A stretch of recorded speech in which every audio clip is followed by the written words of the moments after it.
아주 먼 은하계에서 온 누군가를 만나 함께 어울리고 싶다는 생각을 해본 적이 있나요? 네, 그런 경험은 멋지지만 동시에 섬뜩하게 느껴질 수도 있어요. 하지만 우리 인류는 이미 우주여행을 다녀왔고 달에도 다녀온 데다 일부 로봇 착륙선은 화성을 돌아다니기도 했어요.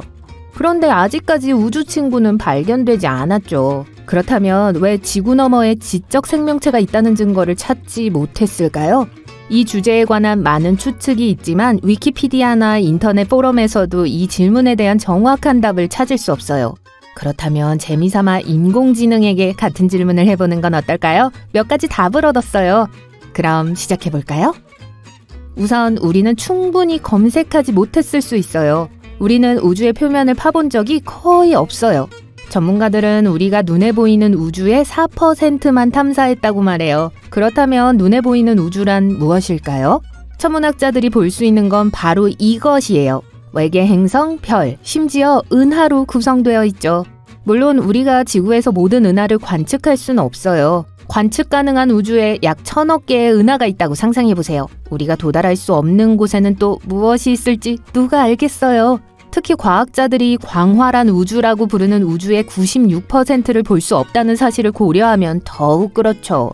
그런데 왜 우주를 볼 수 없을까요? 이 질문에 답하는 데 도움이 될 수 있는 두 가지가 있는데 바로 암흑 에너지와 암흑 물질이에요. 이것들은 꽤 복잡한 개념이지만 제가 설명해 드릴게요. 암흑 물질은 과학자들이 은하계의 여러 곳에 위치한 별들의 속도를 측정하는 실험을 하던 중 발견됐어요. 그들은 우주의 바깥쪽 별들이 중심 근처에 있는 별들과 같은 속도로 중심을 공전하고 있다는 사실을 발견했어요. 여러분에게는 별 의미가 없을 수도 있지만 과학자들은 당황할 수밖에 없었어요. 일반적으로는 은하가 찢어져야 하기 때문이에요. 하지만 과학자들은 이 현상을 자세히 살펴본 결과 상황이 정반대로 작동한다는 걸 깨달았어요. 간단히 말해 관찰 끝에 과학자들은 우주에 더 많은 물질이 있다는 결론을 내렸고 이를 암흑물질이라고 불렀죠. 암흑 에너지에 관해서는 훨씬 더 혼란스러워하고 있고 솔직히 과학자들도 그게 뭔지 완전히 깨닫지 못했어요. 현재 추정치에 따르면 우주에는 암흑 에너지가 73%, 암흑 물질이 23%, 그리고 행성, 태양계, 별과 같은 물질적인 것들은 4%에 불과하다고 해요.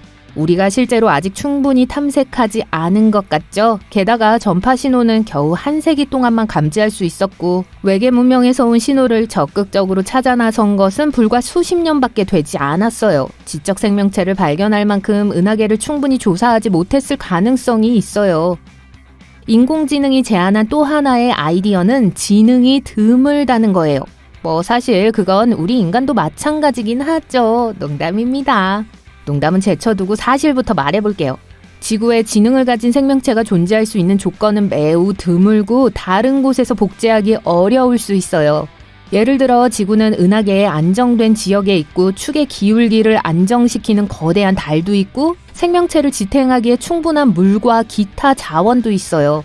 다른 지각 있는 문명은 이러한 흔치 않은 환경을 만나지 못해서 발전하지 못했을 수도 있어요. 우주 생물학자들은 우주 어디에나 단순한 생명체가 존재한다고 확신해요. 단순한 생명체란 개별 세포 또는 여러 세포로 구성된 작은 유기체를 의미해요. 하지만 개념을 조금 구분해 볼까요? 생명은 생명이고 지능은 지능이에요. 생명은 지능 없이 존재할 수 있지만 지능은 어떤 생명체와도 분리될 수 없어요. 중요한 건 모든 유기체가 진화하려면 적절한 태양 에너지가 필요하다는 거예요. 지구가 어땠는지 기억하시나요? 단순한 미생물이 물속에서 출현했지만 이런 비디오를 만들 수 있는 존재로 진화할 수 있었던 건 바로 태양빛 덕분이었어요. 하지만 슬프게도 대부분의 행성에는 이런 일이 일어나기에 적합한 조건이 없어요. 인터넷 말고요. 대기, 보호자기장 등 생명체가 살기에 좋은 조건을 보장하는 더 많은 요소가 중요해요. 이 지능 이론에는 더 많은 것이 있어요. 인류가 항상 지금과 같은 모습이었던 건 아니에요. 수세기 동안 사람들은 별을 바라보며 별이 무엇인지 알아내려고 노력했어요. 아마도 수천 년 전에는 멀지 않은 어딘가에 지적인 생명체가 있었을지도 모르지만 당시에는 그들과 소통할 수 없었을 거예요. 그들은 아마도 지구인을 원시적인 존재로 보고 우리와 전혀 접촉하지 않기로 결정했을 거예요. 그리고 더 나은 삶을 찾아 우주를 바꿨을지도 모르죠. 누가 알겠어요. 안타깝게도 이런 말도 안 되는 추측이 사실이라면 다른 은하계의 생명체와 접촉할 가능성은 매우 희박합니다. 이를 뒷받침하는 과학적 설명도 있어요. 우리와 가장 가까운 은하계 이웃은 카니스 대외성이에요. 우리는 이웃이라고 부를 수 있지만 오늘날의 기술로 그곳에 가려면 거의 7억 5천만 년이 걸려요. 빛의 속도에 가까운 속도로 이동할 수 있는 초고속 무선 신호조차도 그곳에 도달하는데 약 2만 5천 년이 걸려요. 인공지능이 제안하는 또 다른 아이디어는 우주 어딘가에 지적 생명체가 존재할 수 있지만 우리가 이를 감지할 수 없다는 거예요. 다른 문명도 우리와 같은 무선 전송 및 기타 기술을 사용하여 외계 지성을 탐색한다고 가정해 볼게요. 다른 문명에서는 우리가 이해하지 못하거나 감지할 수 없는 통신 방법을 만들어냈을 수도 있어요. 지구의 언어 이해는 아직 끝나지 않았답니다. 우리가 아직 해독하지 못한 고대 지구 언어가 많이 있잖아요. 예를 들어 올맥 문자가 있죠. 올맥 문자는 세계 서부에서 가장 오래된 문자 체계로 멕시코에서 카스카할 블록이 발견됐을 때 확인됐어요. 전문가들은 이 문자가 상당히 박식한 사람들에 의해 만들어졌다고 믿어요. 그 블록에는 62개의 상형 문자가 새겨져 있어요. 그중 일부는 추상적으로 보이는 반면 다른 것들은 딱정벌레, 옥수수, 심지어 왕좌처럼 보이기도 해요. 지금까지 아무도 거기에 쓰여진 내용을 번역하지 못했어요. 올맥 문자는 지구상에 아직 해독되지 않은 문자의 많은 예 중 하나예요. 만약 우리의 삶이 아케이드 게임과 같아서 현재 레벨의 모든 미션을 클리어해야 다음 레벨로 넘어갈 수 있다면 어떨까요? 또 다른 가설은 다른 문명이 의도적으로 우리를 피한다는 거예요. 우리의 발전을 방해하고 싶지 않거나 우리가 위험하거나 공격적이라고 생각하기 때문이죠. 이 경우 그들은 숨어 있을 수 있어요. 글쎄요, 다른 문명이 우리를 피하는 건 그들만이 아니에요. 오늘날에도 지구에는 문명과 관련된 모든 것을 의도적으로 피하는 부족이 있어요. 아마존에서 인도양에 이르기까지 여러 곳에서 그러한 부족을 찾을 수 있지만 멀리하는 게 좋아요. 지구상에는 약 100개의 미접촉 부족이 존재하며 그중 일부는 매우 위험한 것으로 알려져 있습니다.